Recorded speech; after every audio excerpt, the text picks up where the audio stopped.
Good afternoon.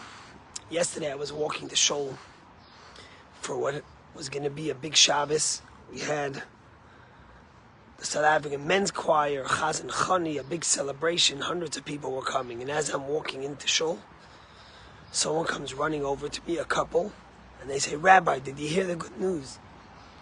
They rescued 4 hostages alive." And I started crying. Of joy, but also of pain.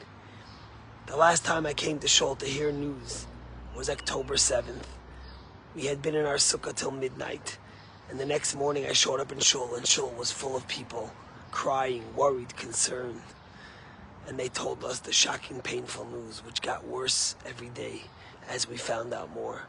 But to be able to come to Shul on this Shabbos morning and hear the remarkable news that 4 hostages were released and they were rescued alive was unbelievable. But of course, with all of it came pain. We all remember the videos of Noah Argamani as she's pulled by the brutal Hamas terrorists and she's begging them to leave her alone. And then all the propaganda videos of her. She's the most famous, of course. And when she came to see her mother, her father says, her mother, who's in stage 4 cancer, who begged for her release, her mother barely recognized her because she's so sick.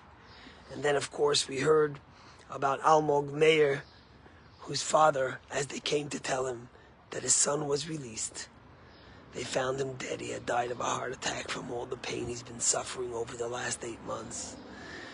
There's so much joy, but yet in the joy there's so much pain. When we think about the hero, who the operation was named after, Operation Zmora, for a remarkable man, Arnon Zmora, Operation Arnon, who was at the forefront of this remarkable rescue that took weeks to plan, and they built these little simulations of what the buildings were like, and they planned they made special weapons that they should be able to kill the terrorists before they kill the hostages. And the fact that they were able to do all this because of these heroic men and women. But Arnon gave up his life. He got killed. And his wife wrote the most beautiful message about him on Facebook, about what a remarkable, kind man he was, what a good father, and how he reached out to one of the rescuers in Entebbe years earlier, after October 7th, to speak to him, to find the strength as he went to fight for his people. These are our heroes who give up their life to protect our brothers and sisters. This Shabbos was the Shabbos before Shavuot, which we will be celebrating on Wednesday and Thursday. And the Torah tells us that when the Jewish people came to Mount Sinai, it says, "Vayichan Sham Yisrael neged Har." The Jews dwelled in singular by Mount Sinai. And Rashi says famously, "Ki ish echad belev echad," like one person with one heart. The unity of the Jewish people is what allowed them to receive the Torah. That's the essence of what it means to be a Jew.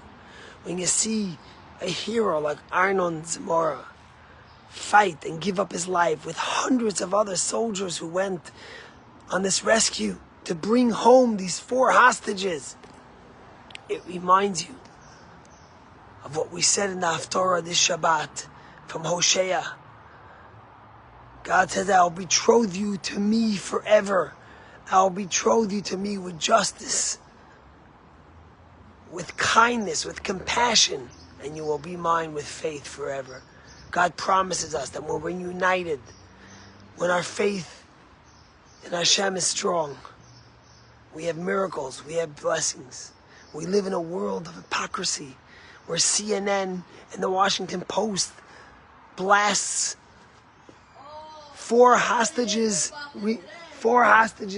released instead of saying rescued, and then they say first 274 Gazans killed, relying on Hamas's propaganda to tell them what and where.